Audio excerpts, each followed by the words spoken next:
Hello and welcome. I'm your host, Claire Markwick, and this is Real Life Business. Welcome to episode number 7, and this week I am talking to Ashley Hughes. Ash is a human performance coach, organisational development consultant, and the co-founder of Quintessential Performance, a boutique human performance consultancy based in the UK. During his time in the UK military, he found his passion for peak performance and developing peak performing individuals and teams. And it was this passion and the need to scratch that entrepreneurial itch that led him to create Quintessential Performance. He's a husband and a dad to a beautiful 9-year-old daughter and 5 fur baby chihuahuas who are very much part of the family.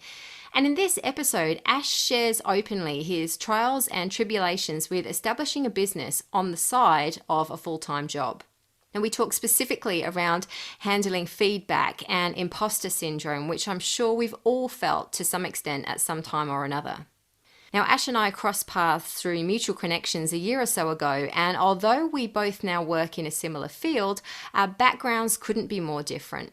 We joined the conversation with Ash sharing with us a little about his background and how he came to be doing what he's doing right now. It's a long and boring story. My background is 21 years in the British military. I joined pretty much straight from school after trying my hand at an engineering apprenticeship for a year. And then I got jealous of my friends that were in the military earning a hell of a lot more money than I was at the time. So I was very short-sighted. That's why I joined the military. But I've ended up having a wonderful career, which has, brought me to where I am right now. It's given me all the tools that I use right now and has created the person that sits here in front of you today. In about 2017, I realized that as much as I loved my job at the time, it wasn't what I was passionate about anymore. And I realized that I would soon have to leave the military and the comfort blanket that it wraps around you for so long, giving you, guaranteed pay and dental and everything that you could need to worry about. And I got a little bit worried and I thought, wow, what do I need to do to provide for my family? I didn't want to step into the real world without an idea. So it was sort of the fear of the unknown that forced me to take action in come to 4 years ago now. And that's when I reached out to a couple of friends and we had this idea of, we love helping people. We like to think we're pretty good coaches. We've got a hell of a lot of experience doing it. Doesn't make us any good, but we've got a lot of experience. The evidence was there. They were like, okay, we're okay at this. Yeah, we can potentially make a living from this. And it's what we were both passionate about. And so then we decided to build something. We didn't know exactly what it was, but it was good. Okay, it was going to build a company around human performance and we'll figure it out. And so that was it really 4 years ago. I love that. Me from my accounting background, sort of accounting and business development, it all happened about the same time. So it was that 2017 realization of, oh shit, I don't really know that I'm, getting my needs met from this anymore. It's really not doing it for me anymore. And, even though I'd had that a career in helping businesses, plan and with their finances and with their tax, my attitude was exactly the same. It's like, let's just start something and we'll just kind of wing it. Like, business plan, who needs a business plan? I've just got a bit of a general idea of what I want to do and we'll just go from there. It's sometimes the best idea, because we've gone full 360 over the first 2.5 years. We had our initial idea, like, this is what we're going to do. This is going to be the definition of the company. This is what we'll do, and this is who we'll do it for. Over 2 years, we had that many conversations with people and influenced by other things that were going on in the world and what other people's success is. We started our little discovery rabbit hole journeys, which I think is good to go down. The danger is if you go down them and you forget what your purpose was at the start, really. And we've learned the lesson the hard way, which is a nice lesson to learn. But we had it was about 2 years in, we're like, oh wow, we're back at start where we were 2 years ago. Huh. We're probably onto a good idea then. We'll stick with it. And now we're comfortable as a business of like, who we are, what we do, who we do it for, and more importantly, who we don't do it for and what we don't do. And it's only through experience that we've managed to sort of get to that place in time. And also one of the things that was lucky for us, we had the comfort blanket of a guaranteed salary every month, sorry, because we started it whilst we were serving. For me, it was only pure.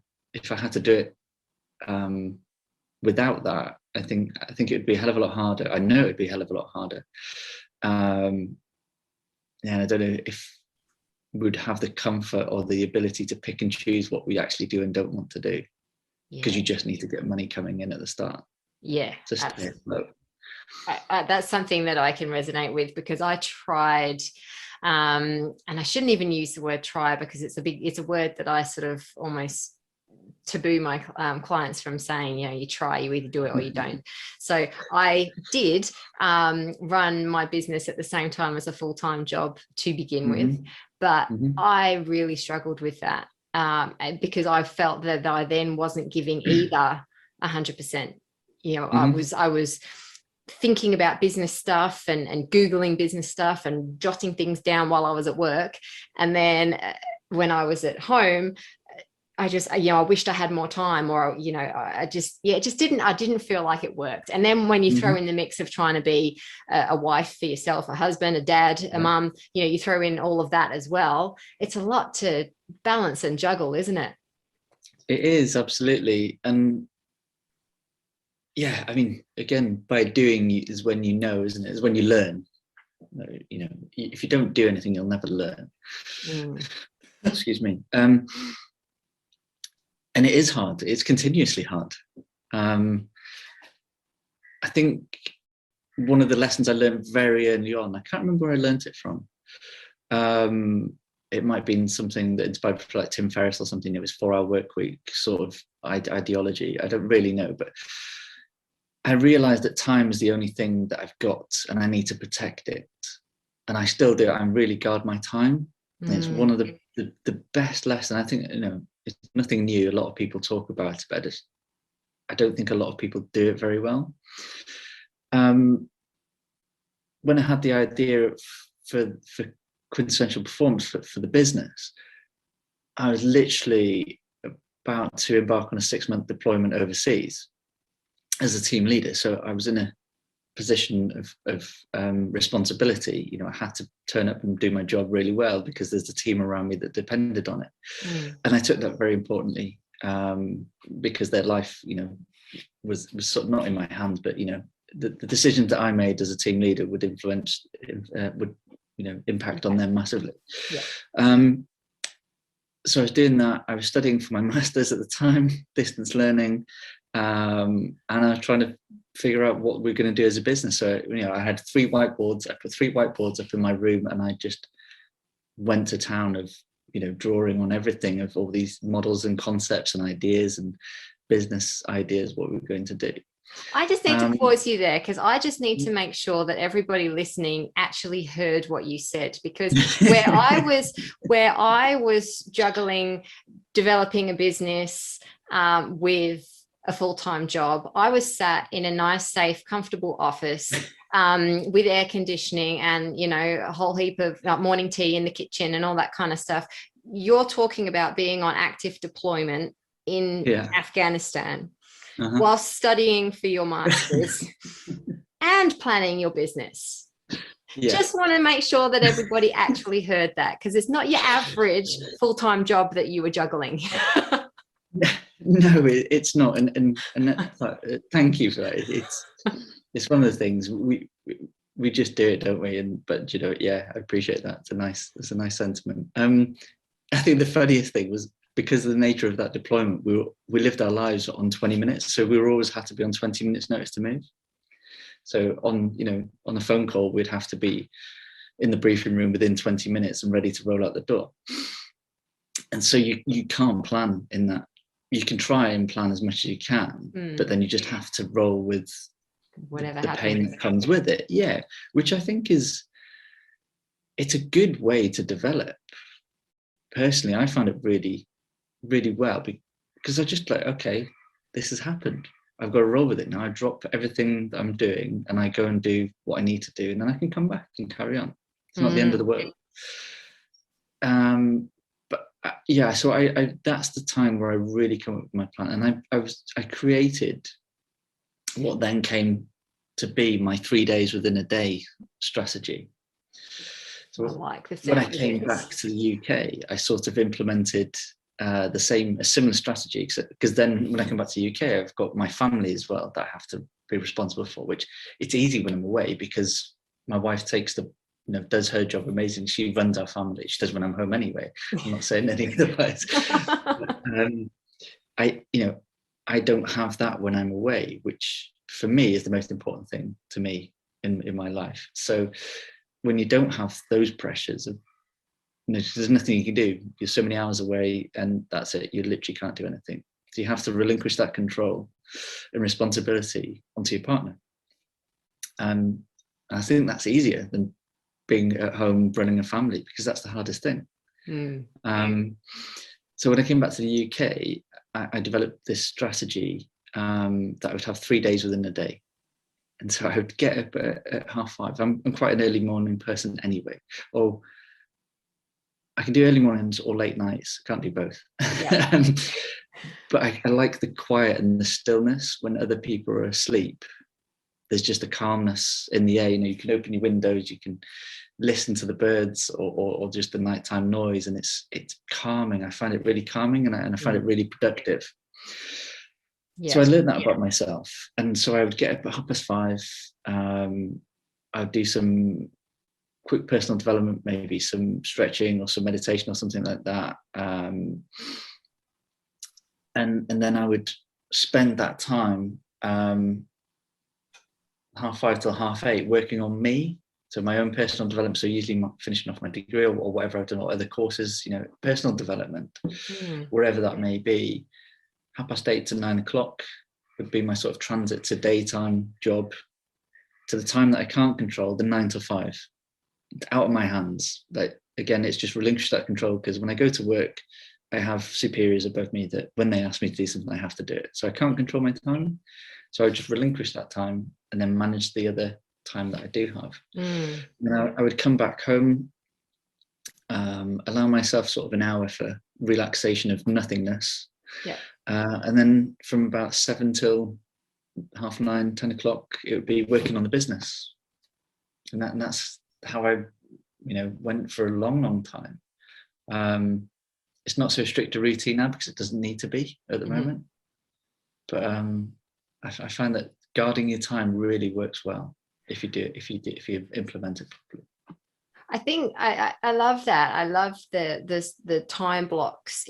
We all crave certainty, don't we? And you talked before about comfort and the comfort and the security of having a full-time job. And when we take that away, we might not be able to immediately replace the comfort and the security of that income, but we can still give ourselves that comfort and security through other means, can't we? So like you say, taking control of our time and blocking our time and knowing exactly, okay, in this time slot, I'm doing this, in this time slot, I'm doing this, in this time slot, I'm doing this. And as I say, whilst it might not be the financial security, we're still building that certainty and security within us, aren't we? And that can then help us sort of, I feel, become more resilient or more able to cope with the uncertainty of the unknown of running a business. Yeah, you're 100% right. If you can do as much as you can do around the conditions that you can control, and we have limited control, this is this crazy illusion in the world, in our life as humans, we can control everything. We can't. This last 18 months has just shown us that Mother Nature's just thrown us a curveball, saying, no, you need to change the way you're living. And it's been horrendous. It's been absolutely horrendous. And more so for you in the UK than it has for us over here in Australia. Your daughter's probably only just gone back to school, hasn't she? Yeah, literally. Yeah. Yeah, I mean, yes, there's certain types of leadership within countries, isn't it? Some work well, some don't. I'll leave it at that. Enough said. But you know, you're right. It's the control that you can have around the conditions that you can control and the environment that you place yourself in. Like you said, we as humans, we crave that certainty, and the control is a way of getting certainty or appearing to get certainty. But I think the danger is with that, the ritual I was just saying as well about my time, is that people can get too emotionally attached or beat themselves up too much about it. So yes, I would get up at 5:30 and I'd do my work. There'd be some days where I wasn't very productive. And I'd be like, so what? Yeah. I'll be more productive the next day. I'll catch it up, or it's done. And the danger is when people sort of dwell on that. Oh my God, I haven't achieved this. I need to double down, triple down. And you're like, you're just going to kill yourself. Yes. Because of what? Did anyone die? No. Okay. And this is, I've been fortunate enough to be in environments where, that's a valid question. it gives you good perspective. Yeah. On life. It's like, did anyone die? No. Okay. There's a ton of lessons we probably need to learn right now, but we can all breathe and we can all relax because we're all going to live to see another day. Cool. It's not as bad as we initially thought. Move on. That's so powerful, isn't it? And I mean, I haven't had the experiences that you no doubt have. I share that philosophy, and I sometimes wonder where that's come from. And I have to say, I sometimes question myself in as much as should I care more, or I don't know, I don't quite know how to say it, but I feel that I can get over things quite quickly, but then other things I'll stew on for a really long time, and they might be completely sort of out of sync. The big massive thing I can get over really quickly. The little teensy little irritating thing I'll dwell on for 3 weeks. Do you know what I mean? It doesn't quite compute, absolutely. But I guess that just highlights the complexities of our little brains. It does. Yeah, it does. And don't get me wrong, I'm not perfect by any stretch of imagination. I espouse all this theory, and I'm my own worst client. That's so good because as much as I generally do try to sort of not a lot bothers me if people sound very horizontal. I am, but I just value the only thing really that matters to me in my life is the health of my family, and that's it. But I've literally gone through this imposter syndrome where for about 2 days, I questioned, like, I need to close the business down. I've made the wrong choice here. I am not good at what I'm doing because of some critical feedback that I had from a client. And it took conversations with my intimate circle to understand that I was just being too overly emotional, because it was my first very big client. I valued their opinion too much. I was questioning myself and my own ability because I've lived in this environment for so long within the military, whereas I've got to a decent level. I'm quite competent and confident in my ability. And sort of I can get by on sort of like 20% effort some days because it's not that hard. You're on autopilot. Yeah. Yeah. And then, you drop into this corporate environment, big corporate environment, and you hold others in high regard because they're good at what they do. And there's this question like, why is Ash sat in front of these people right now? These big group of senior people in this big corporation.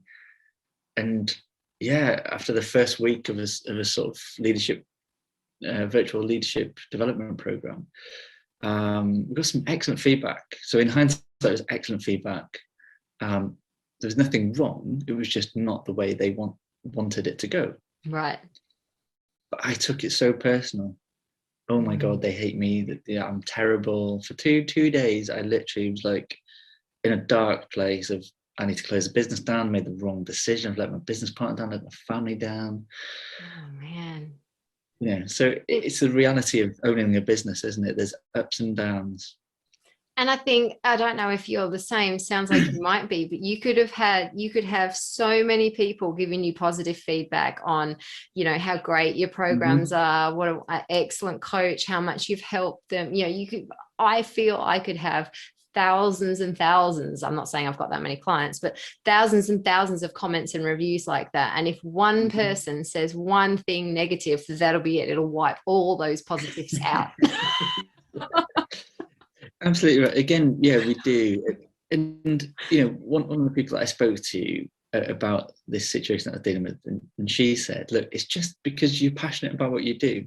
You want to be a good coach. You want to develop these people. You're passionate about it. So if you weren't feeling like this, I'd be questioning whether it's the right profession for you.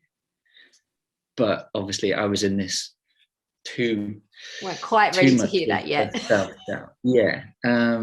But you know, it was great, and you know that she said that. And again, one of the lessons that I've learned about life in general, but especially within business, is you need to really surround yourself with a close, intimate, you know, circle of people that will give you honest and critical feedback from a place of love and growth, and for your own good or for the good of the organization. Yes. And you know, over those 2 days, I went to, you know, 3 or 4 of these people, and I was like, hey, this has just happened. And my wife was the best one, because she gives me obviously she can give me the harshest critical feedback direct. And sometimes it's what you need. It's what I needed. And it was just, well, do you think you're a good coach? I was like, yeah, I'm a bloody good coach. And she was like, right then, get over it, get on with it. And I was like, yeah, you're right. It was, you know, it snapped me out of that little self-pity bubble that I was living in at the time. But you need to surround yourself with people that you can trust to be there for you on your darkest day, as well as they're championing for you on your best day. I think that's excellent advice, because it's really, really easy to surround ourselves with people that are always going to tell us what we want to hear.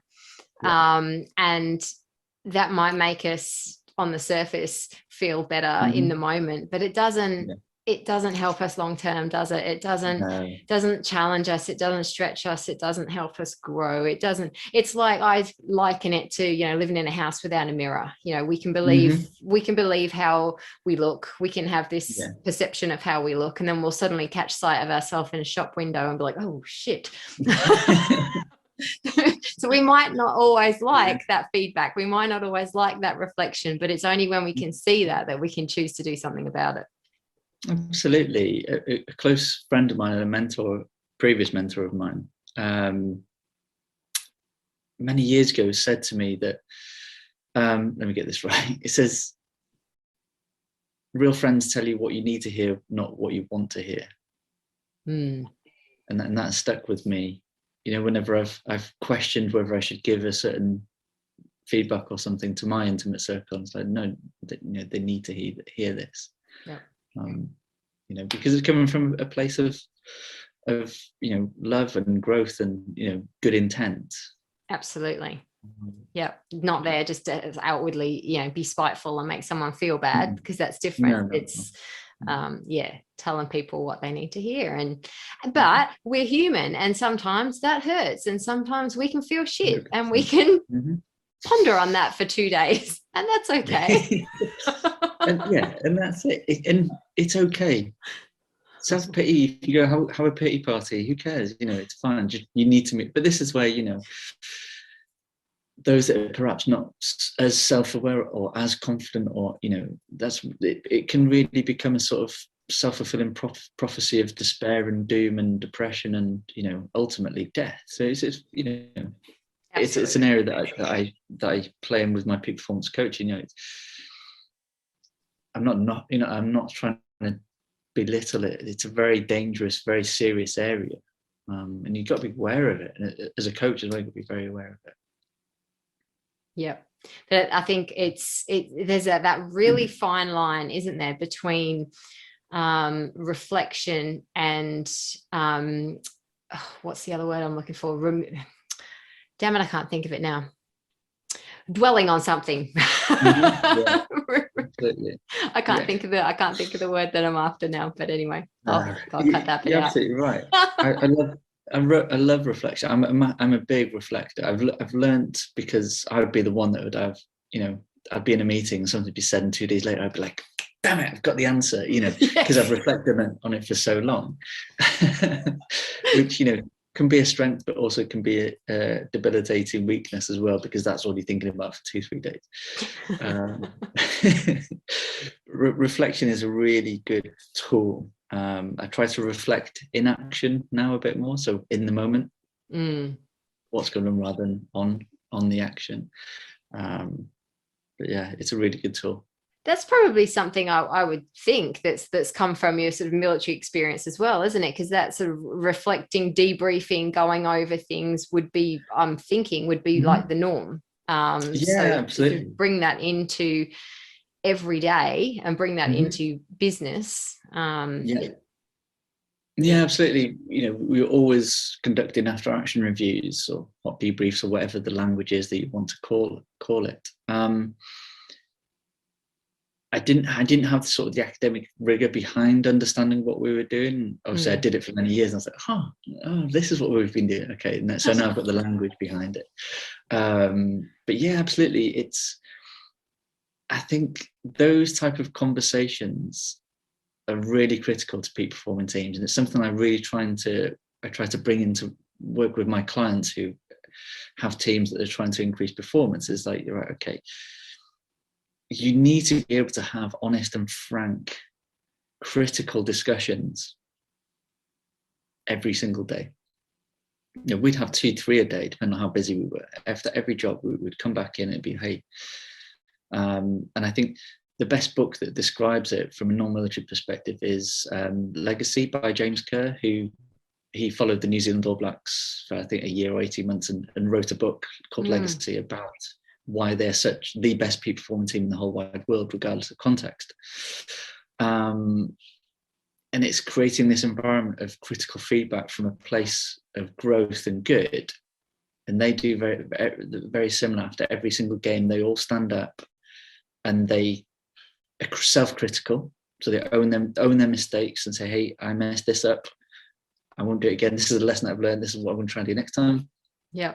But also as an opportunity for other people to call each other out on the things that went wrong for the greater good of the team and the organization, for learning, not for having a go. But that requires deep trust. It does, doesn't it? I was thinking as you were saying that, I was imagining someone listening to this who, say, leads a small team and thinking, oh yeah, okay, right, great. Then given some stuff I can implement in my business here. How do you start that process? It's not like you can just suddenly just click your fingers and go, right, now we're all going to tell each other honestly how we think we've gone today. It's going to end in tears. Doing it like that, isn't it? So yeah, absolutely. And it's never comfortable, really. You get comfortable in the process. Sometimes you walk out of there and you're like, oh my god, I'll go for a beer. I really messed up and I let the team down. But that's the feeling. It's not this, oh, he's an ass, he called me this, that. It's, oh god, I've let the team down. That's the kind of feeling that you have from peak performing teams, because they're all working for the greater good, the purpose. How you do, I mean, it takes us 7 months of selection and training to get comfortable to start that process. And then you build it just becomes a process that we do 2, 3, 4 times a day. So you're doing it every day, so you become used to it. But yeah, it took 7 months of training but then organizations want this in a day. Or give me a day of peak performing team development, and we'll be like, no. Doesn't work like that. Friend. One workshop is not going to sort this out. But trust is the foundation, I think. And you really have to work on that before you can even start to think about having hypercritical conversations, because otherwise it'll just breed discontent, animosity, and it'll create more of a divide rather than bringing the team together. Totally. And I guess, I mean, bringing it back into sort of the real world, if you like relationships are exactly the same, aren't they? You know, if you just met someone in a bar and you're like, hey, I think, you know, you're probably a few kilos too heavy to be wearing those pants, you're probably going to get your drink thrown in your face. But if you're 10 years into a relationship where you've built a lot of trust, it's going to hurt, and you might still get a drink in your face. But, you know, but you're going to take that lesson on board and you're like, right, okay, maybe I do need to wear bigger pants or, you know, lose a few kilos. It's a silly, jokey example, but it's a context that a lot of us can appreciate, isn't it? You know, we've a great got example. It's a great example. It's absolutely right. It's probably the easiest analogy that you could use, isn't it? You know, that relationship, like, you know, would you tell a stranger this? No. Okay. Yeah. At what point would you be able to say, so, okay, I need to develop some trust, I need communication, I need to be understanding, that awareness of each other, awareness of myself, all these complexities that some businesses just don't understand, that, oh, this is what we need to do to be able to perform at this level consistently without losing 70% of our workforce every year through turnover, because that's not a peak performing team. No. That's just a very good recruitment talent pool. You replace the talent every year. Yeah, it's a funny one, isn't it? I find, I don't know, you know, you're in a similar field, so you may have found the same with where a lot of pressure can be put on our shoulders coming in as consultants, as trainers, to okay, here's our problem, here's our budget, here's your 5-hour time slot, go for it, solve it. How do you, I mean, how do you find that? You're nodding, so I'm hoping that you're resonating with that. Maybe you've experienced it too. How do you as a person deal with that pressure? That's a really good question. At the start, I try and ensure that pressure doesn't exist. So I'm very, I wouldn't say clever, that was the wrong word, I was going to big myself up there. I'm very critical with the contracting at the start. So I like to have really in-depth discussions. And again, I've not done this on the last project and it's gone afoul. I've learned a lot of lessons on the last project because it didn't happen this way. But to be super diligent upfront and create the boundaries and have it written into the contract. So it's always, I very much regurgitate the discussions that we've had back to the client and say, okay, this is the situation as you've said to me. These are the things that you're asking for. This is the responsibility that I will take. This is responsibility that you will take. This is responsibility that we will take together. And that is it. You know, I can't guarantee, never will guarantee an outcome. I guarantee the process will be amazing. And so I find that if you do that well, it then creates the boundary around the project, the program, whatever you've been asked to do, the consulting piece. The client understands exactly what is and what is not within the realm. And if they need to do a bit of creep, then they need to have that discussion. We need to mutually agree on it and bring it in or not. But yeah, and then my approach is very facilitative. I don't do training in the old terminology of training. You know, I don't even use that language. We use L&D, you know, learning and development. And we try to make it as experiential as possible, because I don't know about you, but I've been on numerous courses, training days, whatever, learned a ton of stuff, been super inspired in the moment, and then the weekend happens, you go back to work on Monday morning, real life hits you straight in the face, and you've shelved everything that you've just, those good ideas, that learning that you've had, and you don't take any action on it. Yeah. And so one of the things that we ensure, I'll never agree to do just a set amount of days or thing. It's a process. It's a period of time where we force the client to embed things into their practices, because you've told us this is your problem or your problematic situation, and you've come to us for help. but guess what? You have to do the work. Mm-hmm. And this is, again, it's taking the pressure off ourselves as consultants or coaches. Like, you know what? Yeah, I'm good at what I do, but I can't do it for you, and nor should I, because otherwise you might as well just employ me and then I'll do the job. Absolutely. And I think that can help making sure the client understands that, and you've articulated it properly, again, is a good discussion to have. But we're very much focused on that experiential learning that you have to try. No, sorry, I take your language. You have to do, you have to learn. And the only way you will learn is from doing. Yeah. But there's so many organizations that want that quick fix magic. Oh, we're going to get this consultant in and they're going to do this and we're going to be all good. And that just doesn't happen. It's never happened. Why do you think it's going to happen now? Exactly. And I think that's a real example of having that certainty of self, certainty in ourselves, isn't it? And the boundaries of what we do and what we don't do. I've spoken about it in other conversations on this show as well.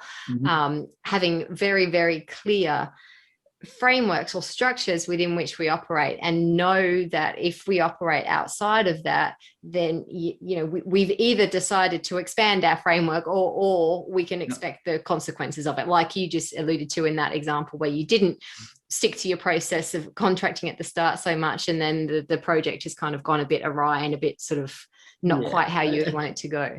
Yeah Absolutely.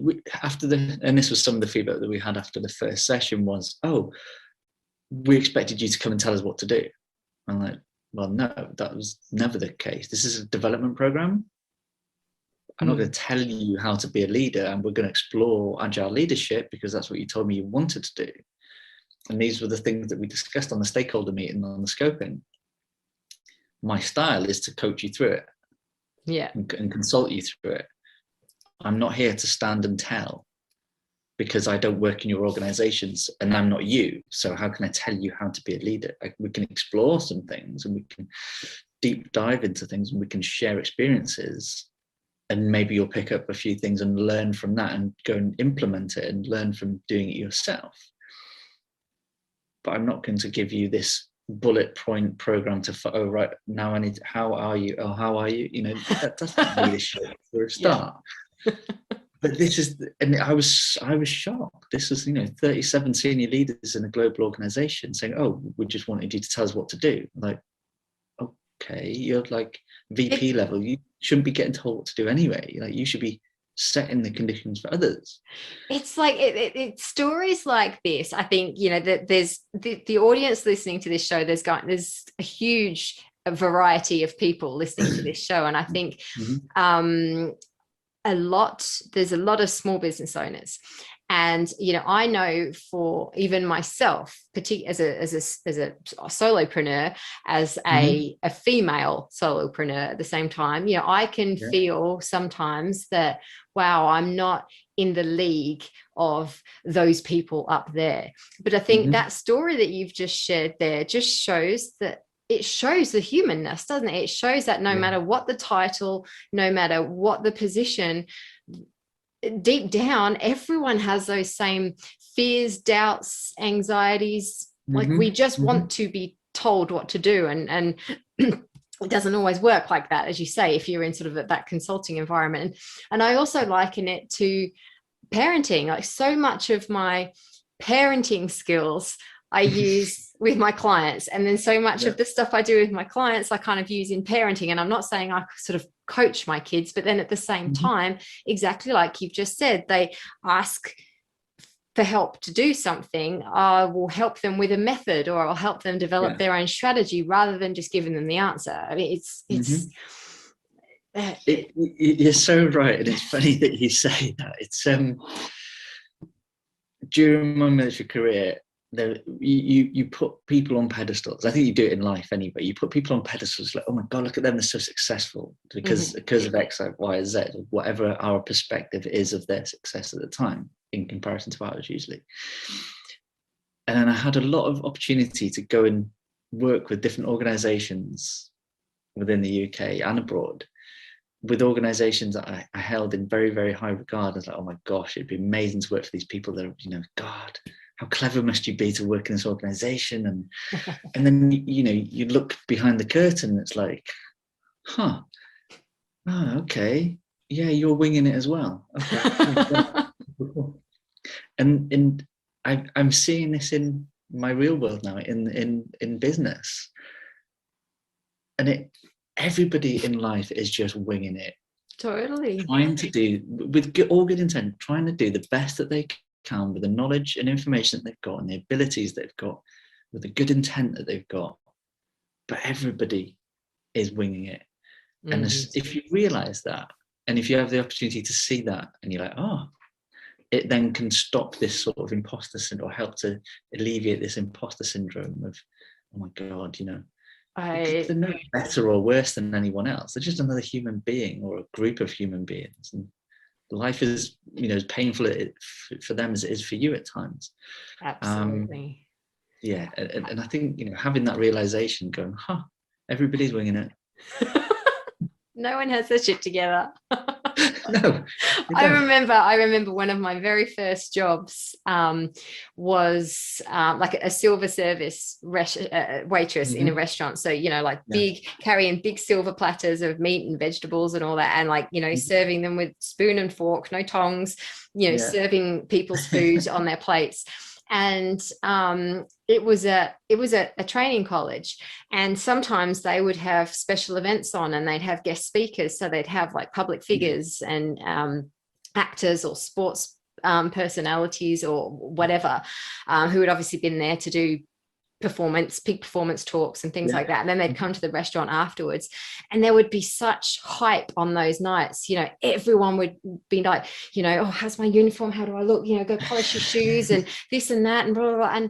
And I just remember thinking, like, I was 15, 16. I'm like, they're just people. Like, it's just a person who's hungry and wants their dinner, just like anybody else. Like, what's all the fuss about? Like, I get that we have to be professional, but why do we have to be more professional for that customer than that customer? You know, that customer, that average person who works here, surely we should be just as professional for them. And so I remember like having that kind of realization quite young. Then I think I forgot it. And now I'm remembering it again. You know, we are all human. Like, yes, some people have more experience and might come across more outwardly confident, but inside we're still the same, aren't we? Absolutely. That's such a good lesson. You know, and it's amazing that you learned it so early on in life. And I think that's going to link back to your comment about parenting and consulting. I found being a parent has made me a better coach and a consultant. Because children just see the world through an amazing set of eyes, and there's no sort of preconditioned, you know, thesis or hypothesis or anything. They just ask really good questions. Yeah. But why? But why is this way? You know, like, I haven't thought of it. It just is. Through gritted teeth.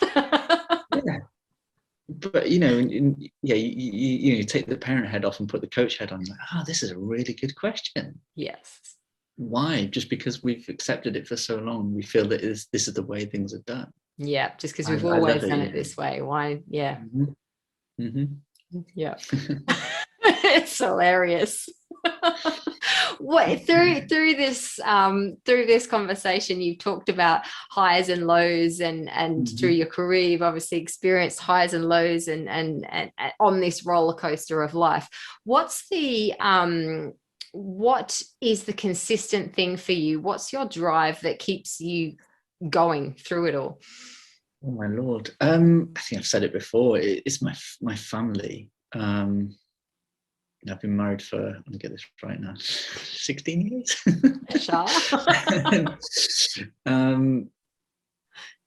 Yes, I think it's twofold. I think it's the drive for my family. I want to create a better world for my family. I'm a father of a daughter. She's 9 years old. And I want the world's just not good for women right now. It's getting better. There's more, top level discussions now. It's more in people's sort of front of mind. Still nowhere near where it needs to be. So I'm a massive advocate for that, and I do a lot I try and do a lot of work to try and alleviate or balance it out, so that my daughter has the ability to go and step into whatever role that she wants to do without these sort of things going against her just because of her gender. It's totally wrong. So I think my family, I want to provide a life that I want for them that I never had. I came from, I'd never had any great hardship, but I grew up on one of the worst council estates in the area that I came from. We had nothing. We had food and a roof over our heads. So we had a lot more than other people. So I'm grateful for that. But if the past means your present, then I shouldn't be doing what I'm doing now. I should never have achieved what I've done now. There's a lesson right there, isn't there? Yeah, absolutely. So I want to just create a better life for my family. Really, that's gets me out of bed every day. And I think my passion is to help people. I really do. And I need to make money from it, which is why I chose consulting and coaching, because it's a way of making money out of it. But I do a lot of volunteering. I do a lot of pro bono work. I do a lot of free mentoring, because I just love to help other people, and I learn so much. Oh, I hear you. I hear you there. I come away after a coaching session, I come away so energized. I'm like, I have learned so much from that. And I'm like, I learned it from me. But it's not always from me. It can be something the client said too, isn't it? But sometimes it's just speaking things through. And when we help someone else with something, a challenge that's going on in their worlds, it can kind of make something click in our own heads. It's like, absolutely. I should take my own advice here. Yeah, absolutely. I've had that one or two times. Yeah, definitely. I think I do a lot of visualization as well, so that helps me. So I have this vision of what life is like in 2030. I'm putting a date on this, 2030. And again, I learned this very early on, many years ago, sort of an NLP process of this, visualization, and sort of really trying to embody it. And I'm not a woohoo sort of around a campfire sort of person. It's visualization, but then action, practical action to get there. You've got to take steps, otherwise it's just a dream. But it's nice to sort of have that when you do have your down days or your moments where you're questioning what you do. It's like, okay, why am I doing this? Yes. And you think back to that, because you visualize it so well, you can smell it, you can taste it, you can hear it, you've created the picture for yourself. Yes. And then you can just have a moment, okay, and realign, and then back. That's what I'm doing it for. That's what keeps me going. Yeah, Absolutely. And what about you? You've alluded a little bit to it again through the conversation already in terms of you blocking your time, but do you have any other non-negotiables that sort of are the rules by which you live by? Oh, wow. Throwing these big questions to you at the end. That is a good question. No, it's fine. It's a good question. It's I think, for me, I've always tried to do the right thing. I always do the right thing. I always like to think I do the right thing. So I think that I'm probably too honest for my own good. I've had that feedback many years, but it's just me. It's like, I'm not going to change. I've learned to temper it to my audience, but I think you're as a person, you're I can't think of the word now, but basically your ability to tell the truth, whether that's one of the last things that you can actually, your integrity is the word I'm looking for. Sorry, your integrity. That's the last thing that anyone can take away from you. You can lose everything in life, your family, your friends, your loved ones, money, your house, your car, everything. But your integrity, if you can maintain that, then you own that. Exactly. And again, it's come back to these things that you can control. Yeah, I can't control everything else around me because the world has just decided that I'm losing everything today. But guess what? I can still have my integrity and do what I do in the way that I do it. So I think that for me is a non-negotiable. Yes. Which, some people like it, some people don't, and that's fine. There's no malice there. Yeah, each their You own. just perceive it in a way that you don't agree with, and that's okay. But I think, total honesty is one of the things that I strive for every day, and that I expect from others as well. Yeah. And here we go with another example of real life at play. My kids arrived home from school right at this point, and with all their cavorting and carrying on, I hit the pause button on the recording. So here's a neat little segue, and we rejoin with me wrapping up the main brunt of our chat before leading into our quick fire questions. Ash, look, I think we could continue this conversation. I always love having conversations with you. We go down all these different rabbit holes, and I think there's been some real value here for everyone listening in. Where can people find out more about what you do, or get in touch with you if they want to find out more about what you do?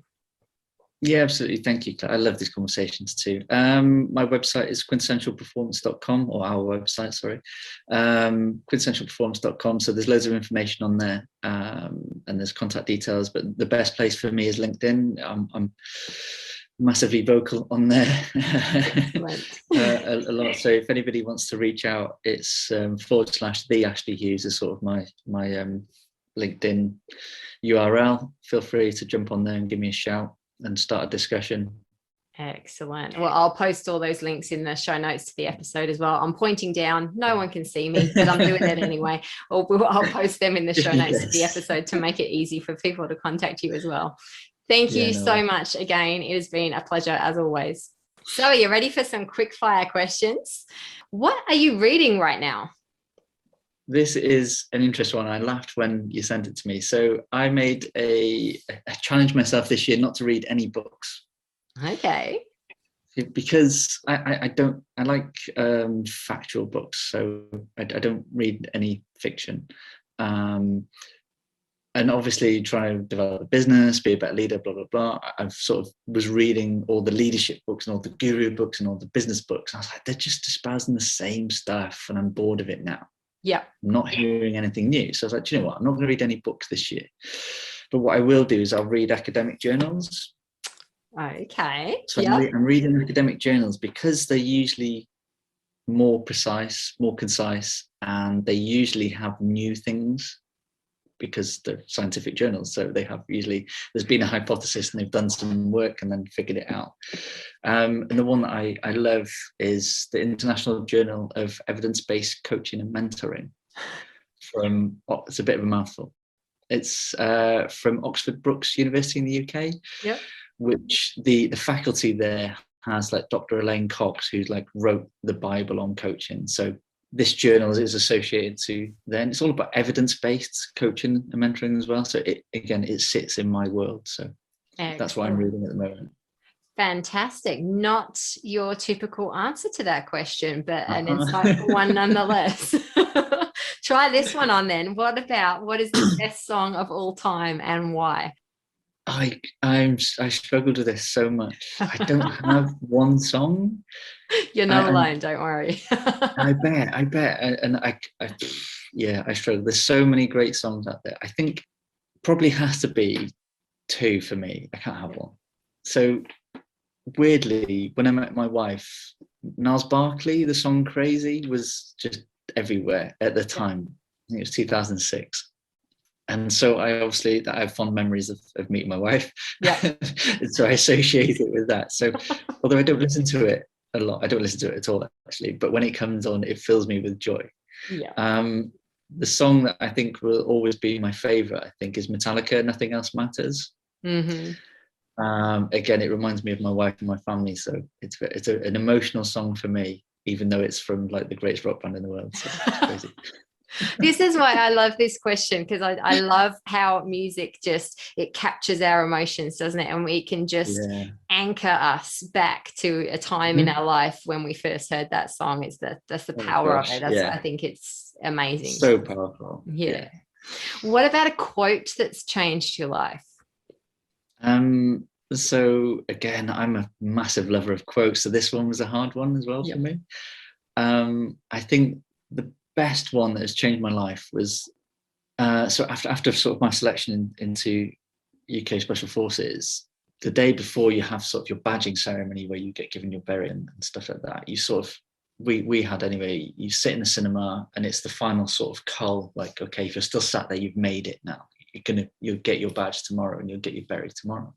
And we walked in, sat there, and the chief instructor's there, and there's only 11 of us out of 80 odd that started 7 months ago. So, you know, it's a somber place at the time.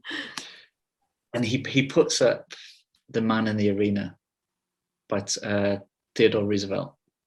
Mm-hmm. And he just says, read that. And that was it. He gave us time, we read it, and he says, you're now in the arena. Keep this in mind and go forth. And it stuck with me for all the time now. And it's probably my favorite one. It impacted me so much. It has so much meaning to it because it is about the people that do. Going back to what you were saying before, you know, you cannot try, but about people that do. They're the ones that deserve all the credit. There's all the armchair sports fans critiques, you know, we all do it.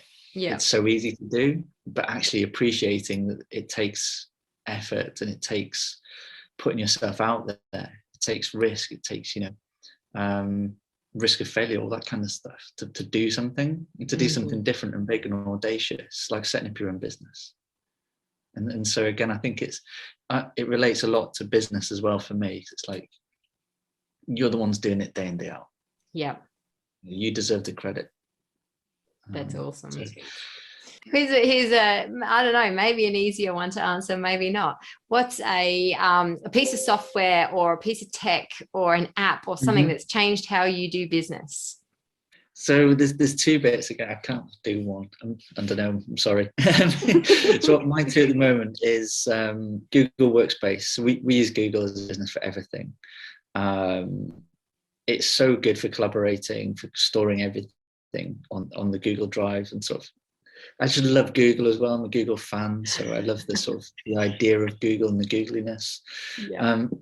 And the second one is I've revisited it about 6 months ago. Someone recommended it to me again. I tried it a few years ago and it was terrible, but now they've really sort of shifted again. It's brilliant. It's Calendly. Yes, I hear you 100% with that. It for me, it removes friction. And if it removes friction for the client or the prospective client, then that's it. Yeah. So I can pre-populate my calendar. They can see when I'm free, and then they can choose. Again, it's given ownership, isn't it? It's like rather than email ping pong of like, oh, when are you free? When am I free? I'm not here for it. It's like, hey, here's my calendar. Book a time. You choose the time that suits you when you're ready.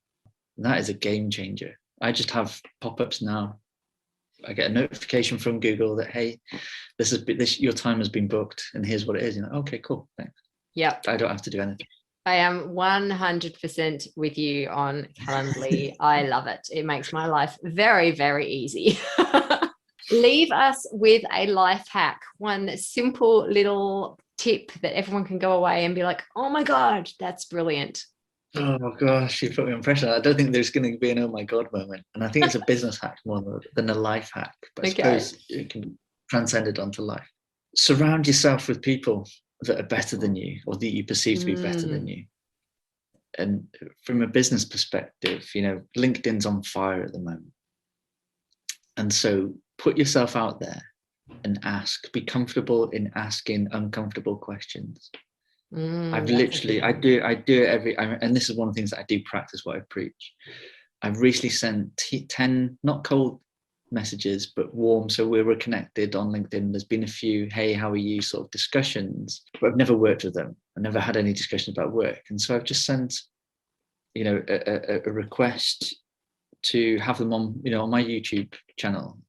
And I asked 10 the very senior people in big organizations or like chief people officers or HR directors. I was like, hey, you know, love what your company's doing. I'm a big fan. I'd love to learn more. Would you be willing to give me 20 minutes of your time? And one person came back out of the 10. Awesome. But that one person is like, blow my mind. And if you don't ask, you don't get. We've still got to make it happen because he's super busy. Yeah. But if you don't ask, you don't get.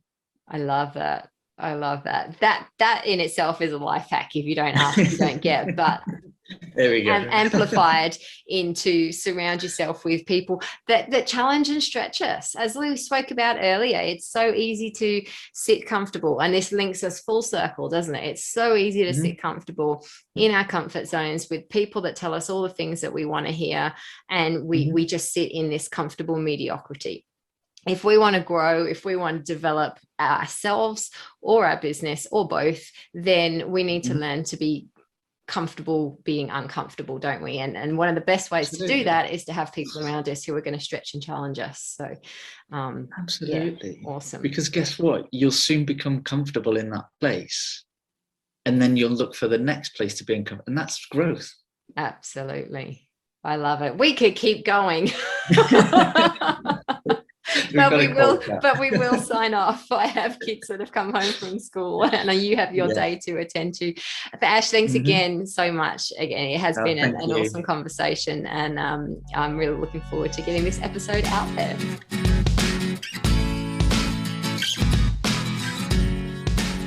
And that's a wrap for episode number 7. What did you love about this conversation? For me, there were several standouts, but most notably, I loved Ash's 3 days within a day concept. That idea that we can structure and plan our time around those things that we can't control. So if we have a full-time job, we can't control our 9 to 5, but we can have some flexibility in what we do in the mornings before work. And we do have some flexibility in what we do in the afternoons and the evenings after work. So I really loved that concept, and that there might be ways that we can tweak and pivot and adapt that to make it work for us. So I think that was an awesome share there. Another thing that really stood out for me and really was a highlight was the fact that the realization that everybody faces imposter syndrome and self-doubt at some stage or another, even members of the British military. You know, we can put people on pedestals. Like Ash said in that episode, you know, he puts these CEOs and things that he works with up on these pedestals, thinking that, you know, they must have everything together and they've got everything worked out, but really they don't. We are all just human, and that was part of the concept behind this podcast in the first place. We are all human. We all go through the same doubts, fears, anxieties, and worries, and I just loved how that was reinforced through this episode. And I think the final standout for me was the fact that when we sit comfortable, it stifles us. So if we are sitting comfortable, we don't have any opportunity to grow. As my 7-year-old reminds me all the time when I pick him up for things, he's like, "Mum, it's through making mistakes that I learn." And he's absolutely right. To learn, to grow, we've got to be comfortable being uncomfortable. And that's going to mean we make mistakes, and that is totally fine. So I just love that, and I thought it was a nice little reminder to end on. So all of Ash's links to his website and his socials will be in the show notes to this episode. And also in the show notes is a link to a 30-minute business bouncing session with me. Now, these are 30-minute blocks that I have got in my calendar. They're completely free, and they're for anyone who wants to bounce anything, discuss anything, talk anything through about their business. So if anything from any of these episodes has made you think, geez, I need to think about that in my business, or I need to think about how I would implement that, then book in for one of these sessions and we can go through it in that time. Alrighty, that is all from me for this week. If you haven't already, please subscribe on your podcast app of choice, and I will be back in your ears really soon. Until then, bye-bye.